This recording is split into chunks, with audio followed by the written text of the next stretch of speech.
Right, and I would have, again, go back to active verbs, or I closed my eyes, I thought no one except for my mom, and it should have then said, to stay in the same voice, I started to dream, instead of after a few minutes of being asleep, the dream started. It should say, I started to dream. So, good job. Yeah, that's a kind of a difference. It's a little difficult concept sometimes, but trying to think. I put the next one up for us. Okay. In this one, there is an inconsistent voice, first of all, and then we'll look for a redundant phrase. And here again, inconsistent voice, it's the business of active versus passive, just like we had in the last one. So let's see if you can spot active verbs versus passive in this one.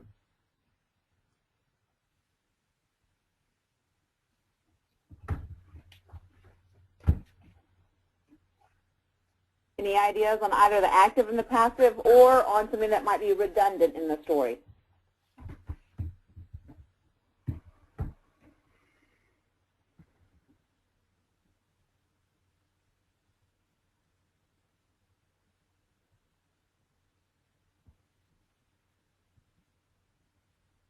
And I think you're going to have to give this one, Mr. Smith, because we don't have any hands raised.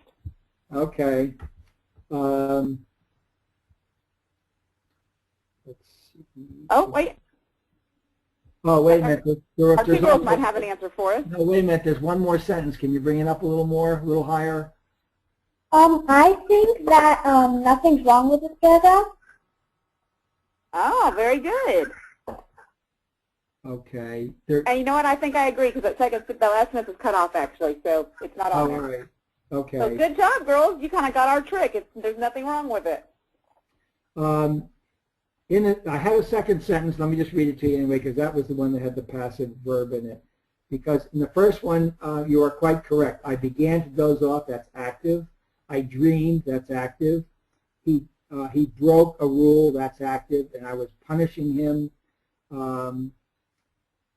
And I awakened with a start. The second sentence would have been, to my relief, the room was still very bright and Mr. Hickson's face was not being dunked into a toilet by my own hands. Well, that's really a passive verb, was not being dunked in the toilet by my own hands. To keep it an active verb, which is what the first paragraph was, we should have said, I was not dunking Mr. Hickson's face into a toilet. Everybody see the difference there? Mr. Hickson's face was not being dunked into a toilet by my own hands versus I was not dunking Mr. Hickson's face into a toilet. I think so. If you change that sentence, then everything is active in the first paragraph and in the second paragraph. Now, as far as a redundant phrase, I'll give you a hint. It's in the second sentence. To my relief, the room was still very bright and Mr. Hickson's face was not being dunked into a toilet by my own hands.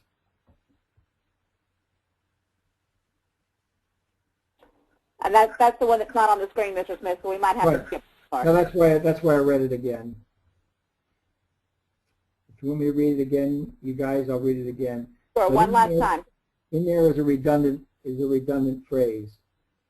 To my relief, the room was still very bright, and Mr. Hickson's face was not being dunked into a toilet by my own hands. Okay, Emily has her hand raised. Own.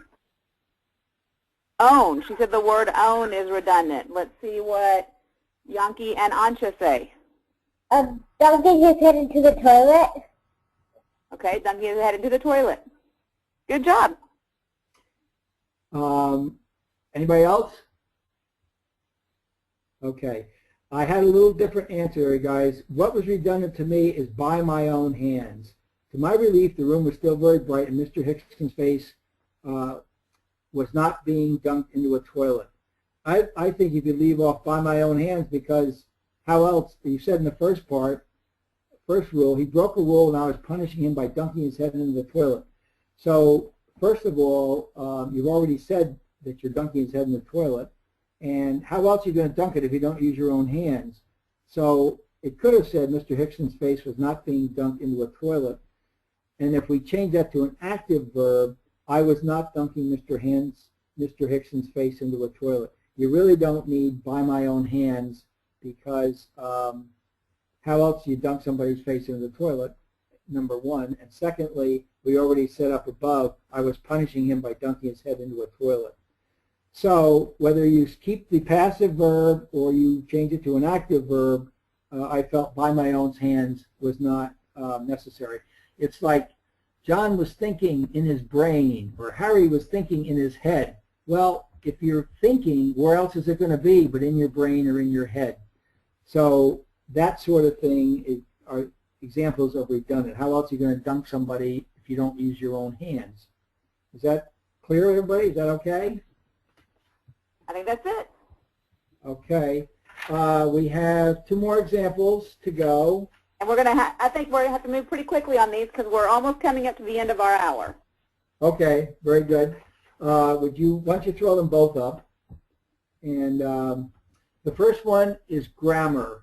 There is incorrect grammar in this sentence. And quickly, can anybody identify in that first sentence where the incorrect grammar is? Neil, what do you think? Instead of anyone, it should be anybody. No, that's still the Word same. anybody, okay. Yanki and Ansha. Mom isn't a word. Oh, very good. They said mum isn't a word. Oh, okay. This was a British where they call their mothers mum. So, That's sorry. one of those things where you kind of have to take it back sometimes. That's a tricky one for Americans because we don't use mum very often. Okay, shall I give the answer? Go ahead. Okay. I don't see anyone, which is singular, riding their bikes, which is plural. So the author should have said either I don't see anyone riding his bike or her bike, or just I don't see anyone riding bikes. So you've got anyone singular and their plural. You're mixing them in the same sentence. The second one, anybody quickly have an idea there? What kind of error are they looking for? Grammar. Another grammar error this time.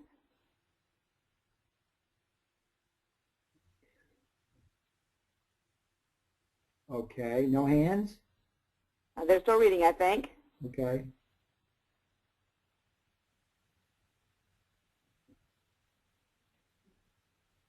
No hands this time. Why don't you go ahead and give us the grammar error here? This is a very good one to remember. When you're referring to a person, you refer to them as a who. Anything else that's non-human should be a that. So she said, am I the only one that didn't sleep in the car? The author should have said, am I the only one who didn't sleep in the car? Otherwise, is the dog the only one that didn't sleep in the car? If it's a non-human object, call it by that. If it's a human object, call it by who. Okay. So I'm going to thank you guys again for participating, and I'm now going to turn this over to Mrs. Adams, who has some more information for you. Do we have any quick questions before we move into the last part of our summary? Any questions on any of our logical content, illogical verb tenses, or grammar? Well, we would like to thank you again for joining us today, and several of you have been here with us for all 4 sessions, and I hope that this has been beneficial to you. I'd like to encourage you one last time to go ahead and log on to quillpad.org. This is a chance for you to create a public blog. We encourage you to follow your safe internet practices with that. Use your parents' help to register. Never give out personal information. Always keep in mind that your audience is public. Those are some of your good practices to remember. And this week, the guiding questions for you are, which of these techniques do you need to focus on the most? And then I'd like you to choose one technique and write a short story focusing on it. And then also we have our Lumos Step Up, which is our e-learning workbook with multiple choice questions. And we waited to load these this time because we noticed that some of you were trying to answer the questions before the session started and thought it would be better if you had the questions afterwards. So your questions will be up shortly. Again, if you're a current subscriber, you just log into your Step Up account, and where it says Math and Language Arts, it'll also say Write Better. If you're a new student joining us for the first time today, then your directions will be sent to you by Friday on how to access our Lumos Step Up program. Again, once you're on there, you can see that there are the 4 sessions that we have worked through. And then there's also additional information that you can use that will help you learn how to expand your story ideas.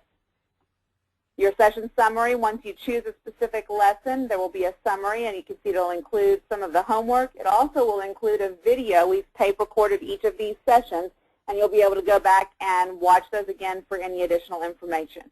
And we really would like to thank you for being here with us these past 4 sessions, and I hope that this has been beneficial to you.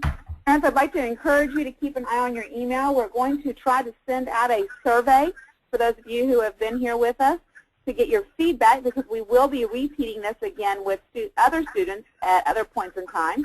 And I also would like to encourage you to keep an eye on your email in the future, because we will do different types of sessions in the spring. Thank you again for joining us, and I hope that each of you have a wonderful day.